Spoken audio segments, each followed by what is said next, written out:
E aí pessoal, tudo bom com vocês? O meu nome é Aldrin de Carvalho, esse aqui é o meu canal, que é o canal do Aldrin, e hoje nós estamos aqui para continuar com a nossa resenha do Giovanni Reale e do Dario Antiseri, lembrando sempre de que vocês podem comprar este livro aqui, tanto nessa coleção de 7 volumes como na de 3 volumes, pelos links na descrição, tá bom? Tá tudo aí nos comentários também. E bom pessoal, hoje a gente vai começar a falar propriamente das ciências particulares, né? Nos últimos vídeos, aliás, no último vídeo, nós introduzimos esse tema, né? Em linhas gerais, o que caracteriza esse florescimento científico desse período da época helenística e da época grega de maneira geral, né? Pegando aí pós-criação da Biblioteca de Alexandria. E hoje nós vamos, enfim, entrar nas ciências propriamente ditas. E hoje a gente vai falar de Euclides e a matemática. Bom, pessoal, vocês devem saber tanto quanto eu que Euclides foi aí a grande figura da matemática grega, né? Todo mundo conhece esse nome, né? Euclides. Todo mundo lembra de matemática quando ouve esse nome. Mas ainda assim, vamos fazer uma introdução aqui a ele, como o Reale coloca.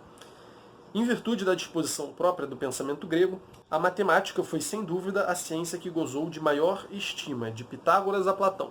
Então, mesmo antes desse momento de especialização da era helenística, né, do qual a gente já falou no último vídeo, cada vez uma pesquisa mais específica, né, sem fazer referência ao todo, sem fazer referência constante à filosofia e às outras ciências.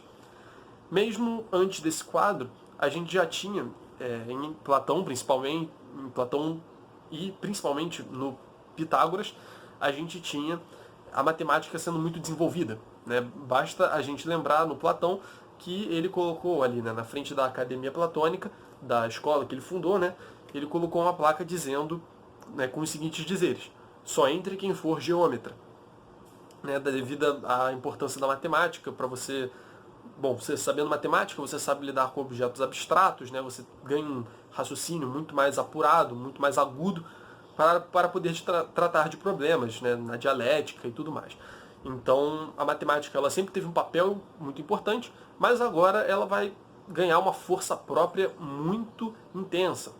E quem vai ser muito responsável por dar essa força toda para a matemática, né? Para fazer os desenvolvimentos dela nesse período, é o Euclides, o famoso Euclides, um dos primeiros cientistas que se transferiu para Alexandria, né, a honra de elaborar a Suma do pensamento matemático grego. Então, o Euclides ele pegou o conhecimento matemático dos gregos que tinha sido desenvolvido até então, né, na Grécia, enfim, por todos esses autores, né, o Pitágoras, o Platão eu citei aqui, mas vários outros certamente trataram de matemática também. Ele pegou o conhecimento desses todos e reuniu, né, e fez uma síntese de todo esse conhecimento. E ele fez isso na sua obra célebre Elementos, cuja base conceitual resistiu praticamente até o século XIX. A gente, mais recentemente, então, acredito que no século XIX, a gente já tem tentativas de fazer geometrias não euclidianas, né, de desenvolver algumas teorias geométricas rejeitando, no geral, aquele postulado quinto, né, do Euclides, do qual a gente vai falar daqui a pouco. A gente não vai aprofundar em geometria não euclidiana aqui, eu também não seria capaz de fazer isso, mas até o século XIX, basicamente, tudo de geometria, sempre com base no Euclides, tendo os elementos como uma base sólida, talvez até inquestionável, do que a gente pode considerar um conhecimento matemático. Não sabemos quase nada da vida de Euclides. Todos os dados em nosso poder levam-nos a situar o ápice de sua vida em torno do ano de 300 a.C. E aí ele fala aqui que as datas de 330 e 277 a.C. para sua vida são convencionalmente assumidas como prováveis. Então a gente fica mais ou menos com essa informação aí. Outras obras euclidianas, os dados, a ótica, sobre as divisões, também se conservaram, mas são obras menos significativas, né? Os elementos é o que a gente realmente tem de mais significativo, né? Eu sei que tem uma edição linda que eu quero comprar, que é grego-português, eu acho, pela Federal do Pará, eu acho, não sei. Inclusive eu estava querendo trazer resenha aqui para o canal dos Elementos de Euclides. Eu tenho muita vontade de ler esse livro e, enfim, já tô planejando aqui. Hoje a gente vai dar uma introduzida assim, falar onde é que ele contribuiu, mais ou menos o que ele falou, o que ele fez e basicamente isso. Mas eu tenho essa vontade de fazer alguma coisa do Euclides um pouco mais aprofundada aqui no canal daqui a um tempo, né, quando eu pensar direitinho no que fazer. Bom, e agora o Reale vai falar um pouco sobre como é que era o método dele, né? O que o Euclides fazia nos seus escritos, né? Como é que era a linha de raciocínio dele, como é que ele prosseguia nos raciocínios matemáticos. Ele vai falar aqui que o procedimento dos elementos, de maneira geral, é o do discurso axiomático, né? Ou seja, o procedimento segundo o qual, postas certas coisas, seguem-se necessariamente outras, né? A gente tem um processo de dedução. E a gente lembra que no último vídeo eu falei que, citando o Reale, né, que por mais que a gente tenha um afastamento em relação à filosofia, a gente acaba vendo aí elementos de lógica aristotélica. Né? Não tem como. A ideia de dedução contraposta à indução, no sentido de você tem algumas premissas, e dessas premissas você deriva conclusões necessárias dessas premissas, sem inventar mais muita coisa. E que ele coloca aqui como um discurso axiomático, mas que tem essa estrutura de indução, uma estrutura que já era aristotélica. E aí, como a base da lógica aristotélica prevê precisamente definições, princípios ou axiomas comuns e postulados específicos para cada ciência, os elementos de Euclides apresentam uma série de definições, 5 postulados e os axiomas comuns. Então, a gente lembra que na lógica aristotélica, a gente chega, o Aristóteles ele coloca aqueles princípios que são basilares para você construir qualquer tipo de conhecimento. Ele fala do princípio de identidade, de não contradição e do princípio do terceiro excluído.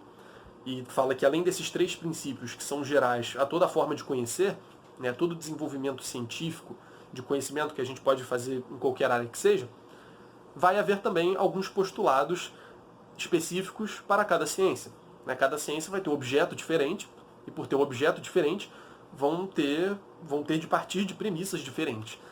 Então não dá, por exemplo, para eu pegar os elementos, por exemplo, da trigonometria e aplicar a antropologia ao estudo do ser humano, pura e simplesmente como se isso bastasse.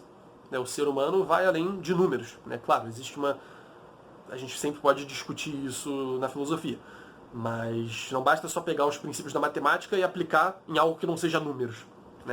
Claro, tem uma dimensão numérica no ser humano, como tem em qualquer outra realidade sensível, uma dimensão de quantidade, como a gente explorou um pouco no Aristóteles, e também aqui no canal a gente fala disso direto. Mas, quando você vai estudar o ser humano, você tem de partir de alguns outros princípios. Você precisa postular algumas coisas que são específicas do ser humano.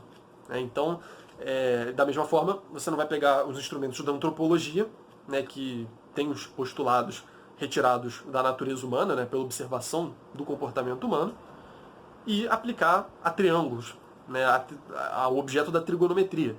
Não tem como você pegar os princípios de um e aplicar no outro. São processos diferentes. E o Euclides, ele reconhece isso. Ele pega aqueles princípios que são gerais, ele pega os axiomas, e também ele coloca alguns postulados, que são próprios da matemática.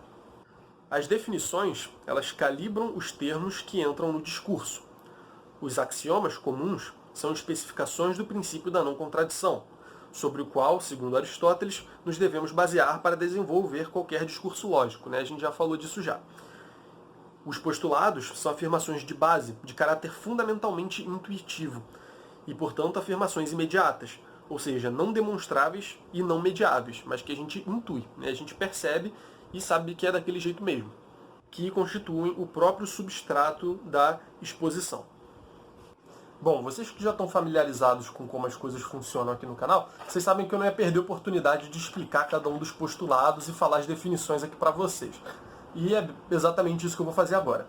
A gente tem 5 axiomas, 5 postulados também, e a gente tem 23 definições. Primeiro, sobre os axiomas. O primeiro axioma é o seguinte: coisas que são iguais a uma mesma coisa são iguais entre si. Então, se a gente tem uma coisa que é igual a uma outra coisa, e a gente tem uma outra coisa que também é igual à segunda coisa, essa primeira e essa terceira coisa são iguais. A gente pode colocar isso em termos matemáticos para ficar mais fácil. 2 mais 2, sabemos que é igual a 4. Eu espero que no vídeo não fique invertido, mas eu ajeito isso depois. Sabemos que 2 mais 2 é igual a 4. Ok. Sabemos também que 8 dividido por 2 também é igual a 4. Então nós temos aqui que uma coisa é igual a outra coisa. E essa outra coisa aqui também é igual a essa segunda coisa. Ele fala aqui, né? Coisas que são iguais a uma mesma coisa, né, ó, 2 mais 2 é igual a 4. 8 dividido por 2 também é igual a 4. Essas duas coisas, portanto, são iguais entre si. Então, se 2 mais 2 é igual a 4 e 8 dividido por 2 é igual a 4, 2 mais 2 é igual a 8 dividido por 2. A gente pode colocar isso com letras também, né? Se A é igual a B e B é igual a C, então, logo, A é igual a C. A gente no silogismo trabalha de um jeito parecido, né? O pessoal que manja de lógica, né, deve ter identificado. Segundo axioma. Se iguais são adicionados a iguais, os resultados são iguais. E aí eu vou para o terceiro aqui, que é parecido. Se iguais são subtraídos de iguais, os restos são iguais.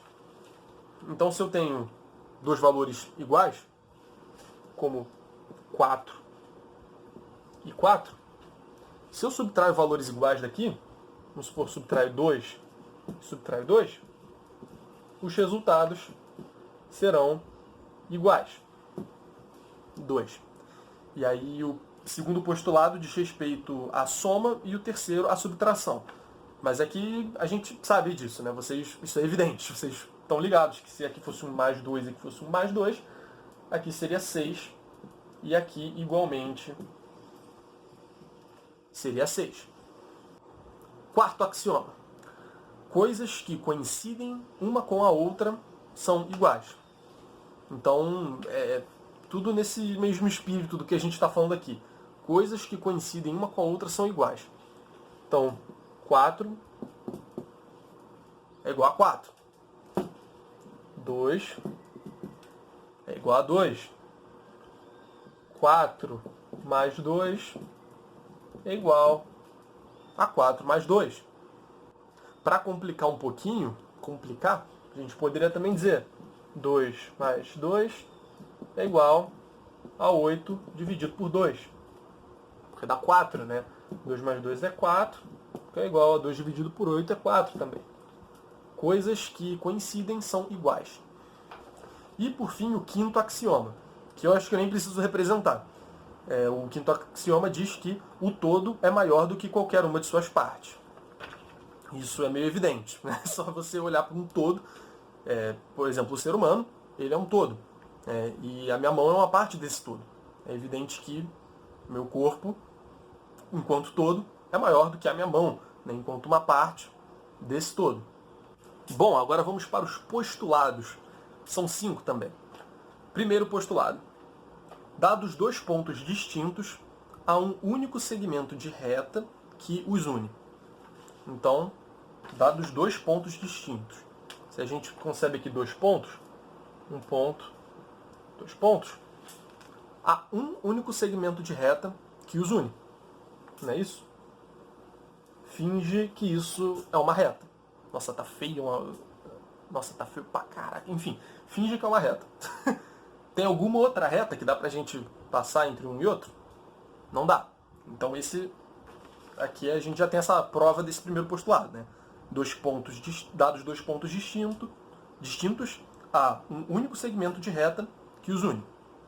Segundo postulado, um segmento de reta pode ser prolongado indefinidamente para construir uma reta. E aí a gente já até aproveita esse segmento de reta que a gente já fez aqui no primeiro postulado. Leio de novo aqui o segundo. Um segmento de reta pode ser prolongado indefinidamente para construir uma reta. Então eu posso pegar esse segmento de reta aqui e aumentar assim, ó, para construir uma outra reta. Posso aumentar assim também. E indefinidamente. Eu posso extrapolar os limites desse quadro aqui até nunca mais, né? Rumo ao infinito. Então eu posso sempre pegar um segmento de reta, esse é o ponto. Posso pegar qualquer segmento de reta e sempre aumentar um pouco mais. Terceiro postulado. Dado um ponto qualquer e uma distância qualquer, então um determinado ponto e uma determinada distância, pode-se construir uma circunferência de centro naquele ponto e com raio igual à distância dada. Então a gente precisa de um ponto e de uma distância qualquer. Temos um ponto. Vamos supor que a distância qualquer seja essa aqui, vai. Da ponta da caneta até o meu dedo. Vai isso aqui. Dado um ponto e essa distância, eu posso construir uma circunferência de centro sendo esse ponto. O que eu não vou conseguir fazer, porque eu não tenho nenhuma habilidade com isso. Mas com uma determinada distância, eu consigo, a partir desse centro aqui, ó, tá vendo? Gerar uma circunferência em volta. Nossa, realmente ficou horrível isso aqui. Eu não tenho aqueles compassos que dá para encaixar a caneta. Eu gostaria muito de ter, é bem útil.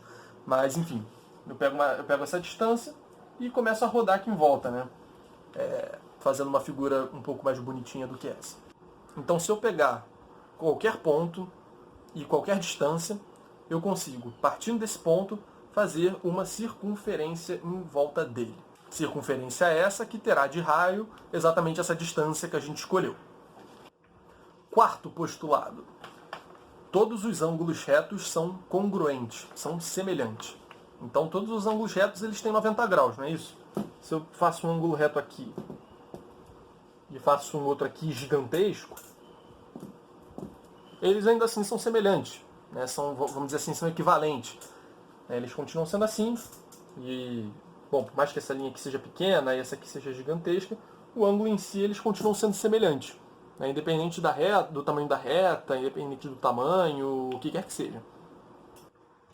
E, por fim, o quinto postulado, segundo o qual, se duas linhas intersectam uma terceira linha de tal forma que a soma dos ângulos internos em um lado é menor do que dois ângulos retos, então as duas linhas devem se intersectar neste lado, se forem estendidas indefinidamente.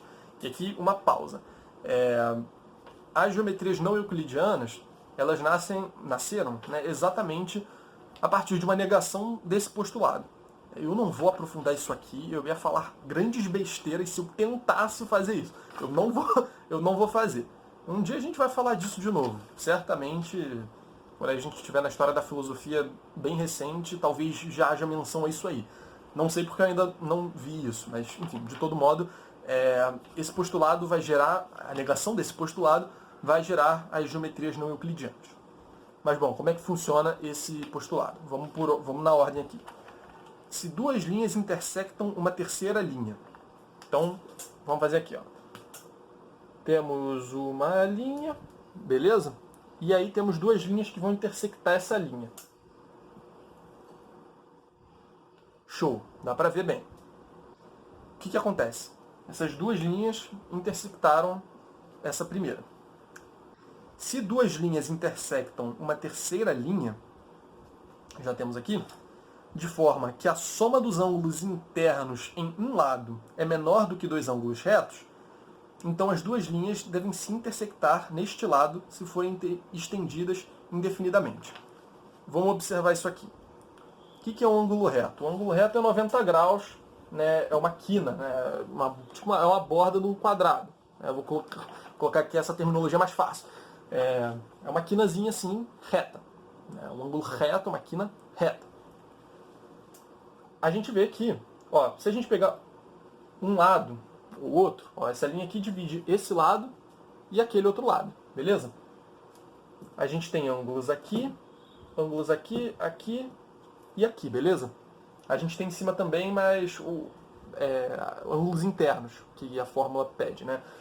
Então, ó, se de um lado, vamos pegar esse aqui para começar, a soma dos ângulos internos, ou seja, a soma desse ângulo alfa aqui, vamos colocar, desse ângulo beta, saiu o bagulho aqui, soma desse ângulo alfa e desse ângulo beta for menor do que dois ângulos retos, ou seja, 180 graus, né? 180 graus, as linhas vão se encontrar nesse lado se a gente estender indefinidamente. Então olha aqui, a soma desses dois ângulos aqui certamente é menor do que 180 graus. Se fosse 180 graus, ia acontecer o seguinte, ó. E a gente teria um reto, e aí essas linhas aqui, ó, se a gente prolongasse, elas seguiriam indefinidamente. São retas paralelas. Elas precisam estar assim, 90 graus aqui, 90 graus aqui, ou compensando, né? Se esse aqui tem um pouco menos, esse aqui teria um pouco mais. Ó, essas retas seguem paralelas. Nesse caso, do exemplo que a gente começou a fazer, a gente já consegue ver que elas estão começando a convergir aqui, né? Elas estão numa inclinação diferente uma da outra. Então, isso aqui é menos de 180 graus, isso aqui, aliás, isso aqui é menos de 90 graus, isso aqui também é menos de 90 graus. A gente sabe, elas não estão retas, então é claro que a soma vai dar menos de 180. Se a gente prolongar aqui, ó, mais fácil a gente ver assim. Ó, prolonguei essa reta aqui para onde ela estava indo. Se eu prolongar essa outra aqui para onde ela estava indo, pau! Encontrou ali, tá vendo? Claro, né, eu não estou conseguindo fazer retas muito retas, mas se você segue aqui, você encontra aqui em cima, tá vendo? É exatamente no lado em que a soma desses dois aqui não dá 90 graus. Agora vamos analisar o outro lado. No outro lado, a gente tem isso aqui, ângulo A, ângulo B, né, para seguir o alfa beta ali. A gente sabe que a soma disso aqui vai dar mais. Esses dois ângulos, tipo, pela inclinação aqui, a gente nem precisa fazer conta, já consegue ver que esse aqui é mais aberto do que 90 graus e esse aqui também é mais aberto. Vai dar mais de 180. E aí, se a gente seguir com essas linhas aqui, ó, estão cada vez mais se afastando. Então, para esse lado dessa reta, eles não vão se encontrar. Mas para aquele lado vão se encontrar. Porque, de um lado, a gente tem a soma dos ângulos internos como sendo menos de 180 graus, e do outro lado a gente tem a soma dos ângulos internos como sendo mais de 180 graus. E aí a coisa abre. Agora, se a gente tivesse, como eu falei, eu vou fazer o desenho de novo. Eu amo fazer essas cenas.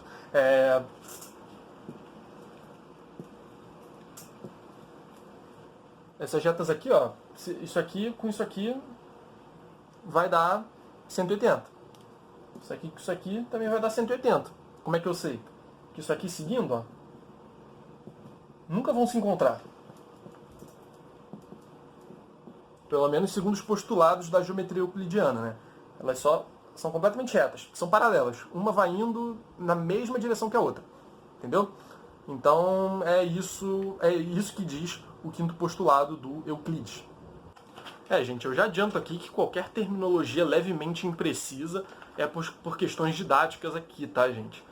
A gente está explicando aqui isso inserido num quadro da filosofia. Eu estou trazendo isso aqui mais como uma curiosidade. Então, se eu usei a palavra semelhante no lugar de, sabe, não me entendam tudo que eu estou falando aqui numa linguagem absolutamente técnica, tá?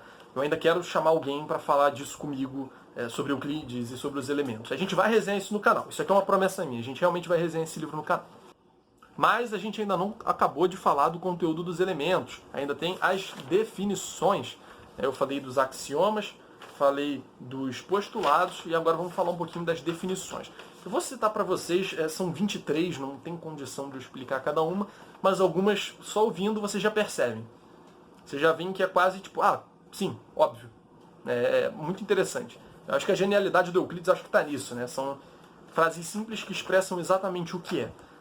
Muito bom. Enfim, vamos para as definições. Definição número 1.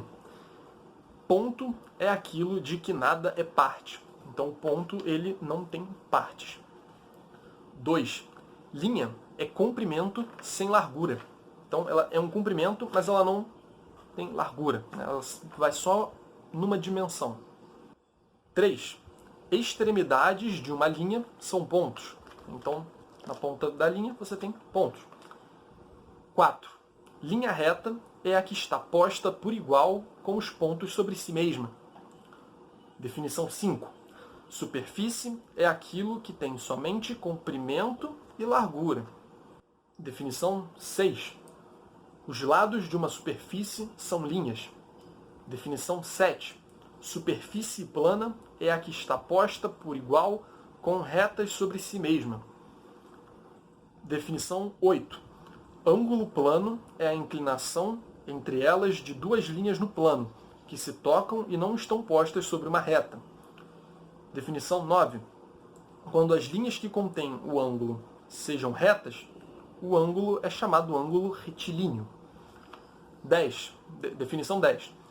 Quando uma reta, tendo sido alterada sobre uma reta, faça os ângulos adjacentes iguais, cada um dos ângulos é reto, e a reta que se alterou é chamada uma reta perpendicular àquela a que se alterou. 11. Ângulo obtuso é maior do que o ângulo reto. 12. Ângulo agudo é menor do que o ângulo reto. Fronteira é aquilo que é a extremidade de alguma coisa. Figura é o que é contido por alguma ou algumas fronteiras. Círculo é uma figura plana, contida por uma linha, que é chamada circunferência, em relação à qual todas as retas que a encontram até a circunferência do círculo, a partir de um ponto dos postos no interior da figura, são iguais entre si. Então, a circunferência ela dista igualmente do centro em qualquer ponto que você pegue, basicamente isso. 16. O ponto é chamado de centro do círculo. 17. Diâmetro do círculo é alguma reta traçada através do centro e terminando em cada um dos lados pela circunferência do círculo, e que corta o círculo em dois. 18. Semicírculo é a figura contida tanto pelo diâmetro quanto pela circunferência cortada por ele. E centro do semicírculo é o mesmo do círculo. 19. Figuras retilíneas são as contidas por retas, por um lado, figuras triláteras, por três lados, e, por outro lado, figuras quadriláteras são as que são contidas por quatro lados, enquanto figuras multiláteras são as figuras contidas por mais de quatro retas. E aí ele vai aprofundando, né? Ele pega primeiro as triláteras. Das figuras triláteras, por um lado, triângulo equilátero é o que tem os três lados iguais. E, por outro lado, triângulo isósceles é o que tem dois lados iguais. Enquanto o triângulo escaleno é o que tem três lados desiguais, diferentes. E ainda nas figuras triláteras, por um triângulo retângulo é o que tem um ângulo reto. E, por outro lado, triângulo obtusângulo é o que tem um ângulo obtuso. Enquanto o triângulo acutângulo é o que tem três ângulos agudos. E aí ele entra nas figuras quadriláteras. Das figuras quadriláteras, por um lado, quadrado é aquela que é tanto equilátera quanto retangular. Então tem os quatro lados iguais e é retangular. Né? Tem quatro ângulos retos e quatro lados iguais. E por outro lado, oblongo, aqui por um lado é retangular e por outro lado não é equilátero. Né? Então o oblongo, enquanto o quadrado ele é tanto equilátero quanto retangular, o oblongo ele é retangular, mas não é equilátero. E ele fala também do losango, né, que por um lado é equilátero e por outro lado não é retangular. Né? Os ângulos do losango eles tem dois mais abertos, né, e dois mais fechadinhos. Né? Dois agudos e dois obtusos. E também tem o romboide.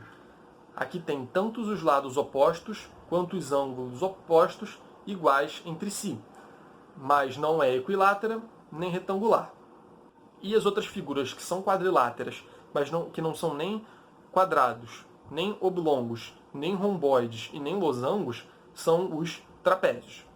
Essa foi a 22, e agora por fim a 23, que é a última, ele diz o seguinte: retas paralelas são retas que estão no mesmo plano e sendo prolongadas ilimitadamente em cada um dos lados, como a gente estava falando agora, né? Em nenhum se encontram. Então são retas que se você prolongar indefinidamente, elas não se encontram. Bem, agora para fechar o que o Reale fala a respeito de como Euclides tratava os problemas dentro dos escritos dele, né, sobretudo nos elementos, ele vai falar de dois métodos que eram muito utilizados pelo Euclides. Primeiramente, o método de redução ao absurdo, né, amplamente conhecido. Né, eu vou falar, mas não, acho que nem precisa, né, acho que todo mundo sabe o que é. E também tem o método de exaustão.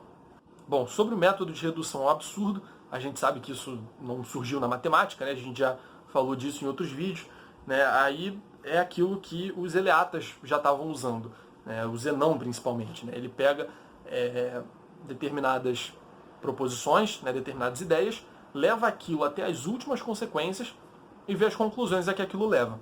A gente lembra daqueles paradoxos todos que ele gerou com base nisso. Você parte do pressuposto de que o ser é e que o não ser não é, leva isso até as últimas consequências, você acaba por negar o movimento. Tem aquele paradoxo da flecha, da tartaruga, do Aquiles, todos aqueles paradoxos que ele bolou, que surgem exatamente como corolários de determinadas premissas que ele assumiu e foi ver onde aquilo dava. Ele usava isso tanto para desenvolver as suas teses, como também para criticar as teses opostas. Ele fala, olha, se você está falando que o movimento existe, você está pressupondo isso, isso e isso, porque se não for desse jeito vai ser daquele outro, papapá, até concluir que você está falando que o ser não é e que o não ser é. Então você cai em contradição e você está errado por assumir a existência do movimento. Caso você não saiba do que eu estou falando, volta lá no vídeo dos Eleatas. Assista ao Parmênides, episódio 8, acredito, depois 9 e 10. É 8, 9, 10 ou 7, 8, 9, que pega Parmênides, Zenão e Melisso. Principalmente o Zenão. Foco no Zenão, mas no Parmênides a problemática do ser aparece e eu explico um pouco melhor. Bom, gente, tive de prender o cabelo aqui porque verão no Rio de Janeiro está insuportável. Mas, enfim. Então, isso é o método de redução ao absurdo. Nada mais é do que você pegar uma formulação, uma premissa, uma proposição, um raciocínio, levar aquilo até as últimas consequências, extrair tudo que você consegue daquela formulação, ver até onde aquilo te leva, e daí então você vê se aquilo dali leva a alguma contradição, leva a alguma coisa contra-intuitiva, não sei. Você tende a ver quais são as conclusões e analisar se tem algum problema ali. O que o Zenão faz é um exemplo maravilhoso disso. Entrem no vídeo aí para vocês darem uma olhada. Bom, então temos o método de redução ao absurdo e o método de exaustão. O método de redução ao absurdo eu já acabei de explicar, e agora vamos para o método de exaustão, que é basicamente o seguinte. Juntamente com esse primeiro método, Euclides também usa aquele que mais tarde seria chamado método de exaustão. Então parece que ele ainda não dava esse nome. Aplicado sobretudo nos últimos livros, mas que tem no início do 10º livro a sua primeira formulação paradigmática, que é a seguinte. Tomando-se como dadas duas grandezas desiguais, se subtrai da maior uma grandeza maior do que a metade. A parte restante, outra grandeza maior do que a metade. Metade dessa parte restante. E assim sucessivamente. Restará uma grandeza que será menor do que a grandeza menor tomada. Vamos explicar isso. Bom, pegando o quadro aqui de novo, o que isso significa? Vamos pegar duas grandezas aqui, como ele falou, grandezas desiguais. Um número aí. Eu ia pedir para vocês falarem um número, só que isso não faz sentido nenhum. A gente fica meio retardado quando fica muito tempo falando com a câmera. 64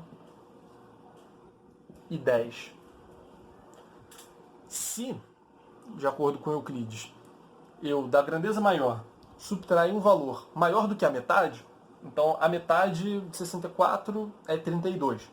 Um valor maior do que a metade. 33, para ficar fácil.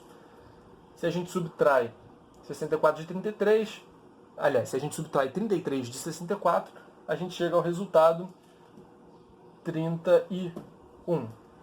A gente subtraiu 33 aqui. Se a gente continuar fazendo isso, então metade de 31 é 15,5. Então vamos pegar aqui 16.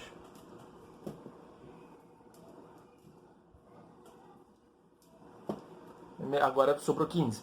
Metade de 15, 7,5. Um pouco mais da metade de 7,5, vamos colocar 8, vai.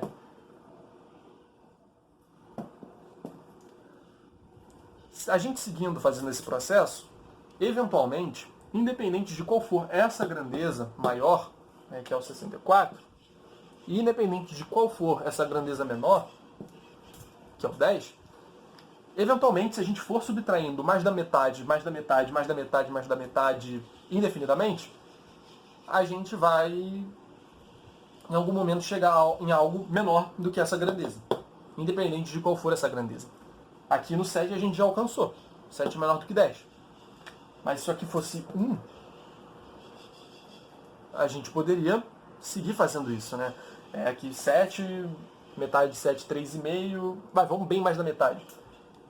Subtrair 6,5 do 7, que é mais da metade do que 7, não é 7 ainda. Sobra meio, não é isso? Que já é menos do que 1. Agora, se aqui fosse só 0,1, daria ainda pra gente continuar subtraindo coisa aqui. A gente sempre pode, de um determinado valor, subtrair mais coisa, subtrair mais coisa, subtrair mais coisa. Tá, mas por que isso importa? Importa porque, por esse caminho, a gente conclui que é sempre possível encontrar uma grandeza sempre menor do que qualquer grandeza dada, por menor que ela seja, porque não existe uma grandeza mínima. Então, se eu coloco isso aqui como 1, né, que fosse, né, que nem eu coloquei, dá pra gente conseguir algo menor do que 1. Se a gente colocar 0,1, dá pra conseguir algo menor do que 0,1, né, 0,01, né, menor do que 1, do que 0,1. Então, qualquer número que a gente coloque, a gente pode encontrar um número menor do que ele. Esse é o ponto do Reale aqui. E isso se torna ainda mais relevante... Espera, eu vou trocar de tela de novo. Isso se torna ainda mais relevante porque, segundo o Reale aqui, isso, uma noção parecida a essa, né, uma noção próxima dessa, já estava contida no pensamento de Anaxágoras, que a gente já trabalhou aqui, não sei em qual episódio, mas há muitos episódios atrás, né, em que ele fala que há sempre um menor do que o menor, né, que é uma divisibilidade ao infinito das homeomerias. A gente lembra que o Anaxágoras concebia infinitas qualidades que estavam presentes em tudo em quantidades diferentes, e que elas poderiam ser cada vez mais reduzidas, sem encontrar uma unidade mínima. A gente pode pegar as homeomerias e as qualidades, né, e dividir indefinidamente. Assim como também há sempre um maior em relação a qualquer coisa grande. Então esse processo que eu fiz aqui, a gente pode também usar para coisas maiores. A gente pode muito bem ir somando, soma 1, 2, 3, 4, até o infinito. Sempre, qualquer número que a gente conceba, a gente consegue conceber um número maior do que ele. Isso é muito interessante. Mas é interessante, então, a gente perceber que no Anaxágoras a gente já tinha um antecedente disso aqui que o Euclides está fazendo. Bom, e aí o Reale fala mais algumas coisinhas sobre o Euclides aqui, né? Está fora de dúvida que Euclides recuperou tudo o que os gregos haviam pensado sobre a questão dos 3 séculos anteriores, né? Nos 3 séculos anteriores. Então ele pegou tudo aquilo que tinha sido pensado sobre matemática nos séculos anteriores e compilou. Ele não inventou tudo o que ele colocou ali, mas ele trouxe e sintetizou. Ele vai falar aqui que a genialidade certamente está na síntese. Não, como eu disse, não que ele tenha inventado tudo, mas o fato dele ter pego tudo e misturado e articulado e mostrado como uma coisa leva a outra e como, quais são os postulados, os axiomas, o que parte do quê, e onde é que a gente chega a partir de tais premissas, isso já denota a genialidade do Euclides aqui, segundo o Reale. E sobre o Euclides é isso, só que a gente não vai falar só do Euclides nesse vídeo. Tem mais um autor que a gente vai só mencionar algumas coisinhas rápidas, que é o Apolônio de Perga. Parece que também foi importante nesse período aí para o desenvolvimento da matemática. Nem perto do que o Euclides foi, o vídeo inteiro foi sobre o Euclides, vai ter esse finalzinho sobre esse outro autor. Mas enfim, vamos falar disso. A parte de Arquimedes, de quem logo falaremos, o próximo vídeo é sobre o Arquimedes, o maior matemático grego depois de Euclides foi Apolônio de Perga, que viveu na segunda metade do século III a.C. e estudou em Alexandria, mas lecionou em Pérgamo. De sua autoria chegaram até nós as seções cônicas. Ele estudou muito essa questão dos cones.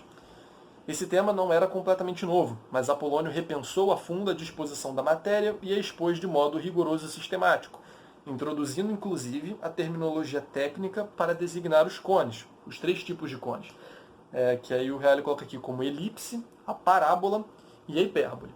Isso aí eu sei mais ou menos como é que funciona, tá? Eu não vou me arriscar a falar. Eu poderia tentar explicar em parte, só que talvez fosse dar muito errado e, sei lá, alguma coisa ia acabar ficando errado. Então eu prefiro não fazer isso. Mas se vocês pesquisarem aí, tem uns vídeos, tem uns GIFs mostrando como é que funciona, né? Um plano seccionando ali um cone, e aí dá para você ver a forma da parábola se formando, né? Enfim, vocês podem dar uma pesquisada aí. Além disso, Reale fala que as seções cônicas, né, que é o nome do livro dele, são consideradas pelos historiadores da matemática como obra-prima de primeira grandeza, dado que os próprios modernos pouco puderam acrescentar à matéria. Então, por um lado, o Euclides, né, fez uma obra muito maior, talvez muito mais fundamental. Há hoje discordâncias quanto ao quinto postulado, né, em relação às retas paralelas, como eu já mencionei. Agora, o Apolônio ele produziu menos, mas parece que até hoje pouca coisa se acrescentou a essa teoria dos cones dele, as observações que ele fez a respeito dos cones. Essas coisas fundamentais parece que não foram muito tocadas. O que se desenvolveu, pelo que está dando a entender aqui, foi sobre isso, né? Foi acima disso, partindo desses pressupostos. E olha que interessante isso aqui, gente. Se Apolônio tivesse aplicado suas descobertas à astronomia, teria revolucionado as teorias gregas das órbitas planetárias. Então ele poderia ter pego aquele conhecimento dos cones e aplicado à astronomia. Só que ele não fez isso. Por algum motivo, não veio na cabeça dele, sei lá. As pessoas simplesmente ele não fez e muita gente não pensou em fazer isso, até o Kepler. O Kepler, quem fez ensino médio aí talvez lembre, ele aplicou essa coisa dos cones, da área do cone, para você poder calcular a distância e a velocidade dos astros em volta do Sol. Eu lembro, eu gostei muito dessa matéria quando eu estudei física no colégio, é muito, muito interessante. A gente vai falar disso melhor quando a gente for ver Kepler daqui a vários meses, mais de um ano talvez. Enfim, quando a gente for falar de filosofia moderna, a gente vai acabar citando isso, assim como a gente está citando Euclides e o Apolônio agora. Mas é interessante a gente ver isso, que o Kepler parece que só pegou esse conhecimento dos cones e aplicou a órbita dos planetas. Enquanto o Apolônio ele não fez isso, poderia ter feito, mas não pensou em fazer. Sendo que ele já tinha a base, né? Ele já tinha o conhecimento necessário para virar e aplicar. Só que ele não pensou nisso e demorou até o Kepler para o pessoal se ligar que poderia fazer isso. E aí o Kepler foi lá e fez, mas isso aí já é um tema para um vídeo daqui a muitos episódios, tá bom? Bom, pessoal, esse foi o vídeo de hoje. Eu espero de coração que vocês tenham gostado muito. Essa parte das ciências particulares eu acho muito legal, mas dá trabalho de fazer, então, sei lá, eu espero que vocês tenham gostado mesmo. Comentem alguma coisa, divulguem aí para quem vocês acharem que possa se interessar. É muito importante. Não se esqueçam de comprar o livro pelo link na descrição, tá? Para vocês sair o mesmo preço, mas eu ganho uma comissão em cima disso, então é sempre muito legal, tá bom? Valeu!